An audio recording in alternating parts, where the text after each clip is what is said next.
that every single life is redeemable.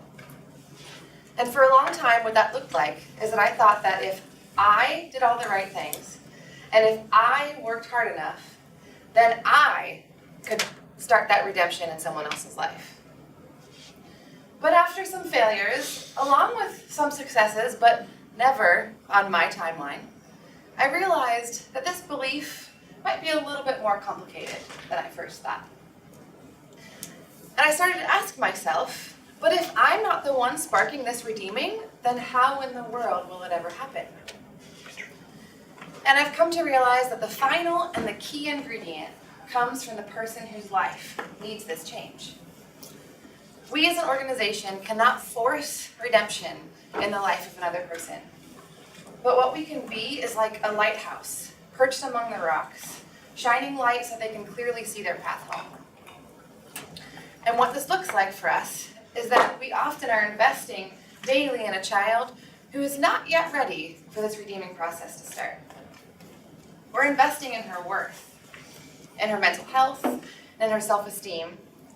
We're becoming a place of so much stability and love, so much compassion and grace, and so much understanding and effective guidance that once she finally reaches that point where she wants the redeeming to begin, she knows exactly where to come to. And she finds that some of the foundation has already begun. In December of last year, Abby Moore and Wynn Wiley, two incredible photographers and videographers that made the videos tonight, as well as all the pictures around the venue, I took this picture of Daisy and Zoila. And as I was flipping through all the pictures and I came to this one, my eyes immediately filled with tears. There are so many layers in this picture, so much history, and so much going on beneath the surface. Daisy and Zoila have been with Corsair, our day program, since the very beginning, nearly 3 years ago. They're cousins and they're best friends, and they've had more or less the same life experiences. And when they first started in Corsair, they bucked all of the rules, and they came in daily with their surly teenage attitudes. Now, I remember one of the first days, sitting with Daisy in the gray.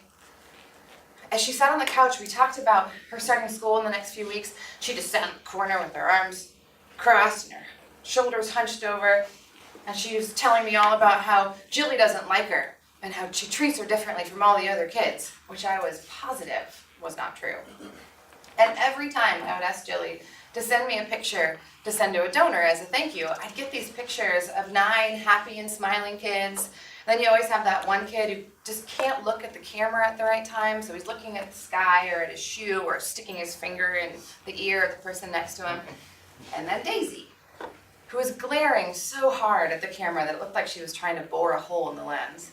I'd get these pictures and I'd think about sending them to the donor and wanting to add a little note that's saying, we really are thankful, and I apologize for this teenager who looks very scary and angry.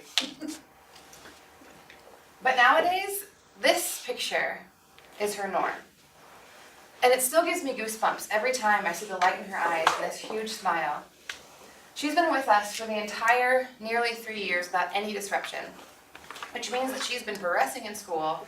She has a fairly healthy relationship with her boyfriend, and she's showing signs every single day that she knows that she has some control over her future and her destiny.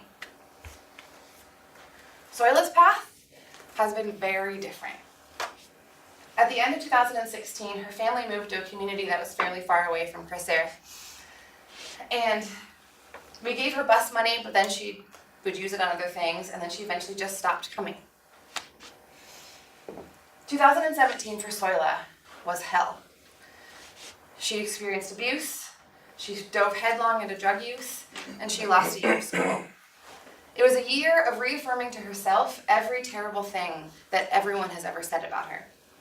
It was a pivotal year, and she pivoted in the wrong direction.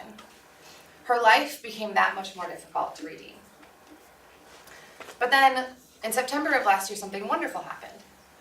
Her family moved back to San Pedro, and she immediately started coming to Corsair again. Her life is a whirlwind of chaos and uncertainty, but Corsair is her stability. The vast majority of adults in her life do not follow through on their promises, but she knows that Jilly and Franklin, who are the directors of Corsair, are dependable. And she has felt, and she's actually been unwanted by her family, but she knows that every time she comes to Corsair, she will be greeted with open arms and with excitement. Last year was a year of undoing for Soila, and we could just throw up our arms and just feel discouraged and overwhelmed.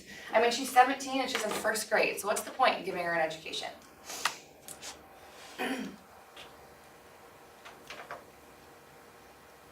Her family has given her such a rocky foundation, and then you add on top of that drug use and abuse.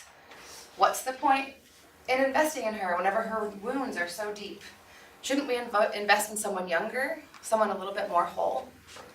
But yes, last year was a year of undoing, but to me that also just means that there's so much that can be done, rebuilt, redeemed in this year.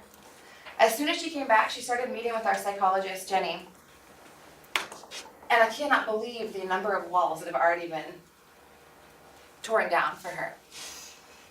And every single day, she is being shown that she is wanted and loved. And she is showing little by little that she knows that the Soila of last year does not have to be the Soila of forever.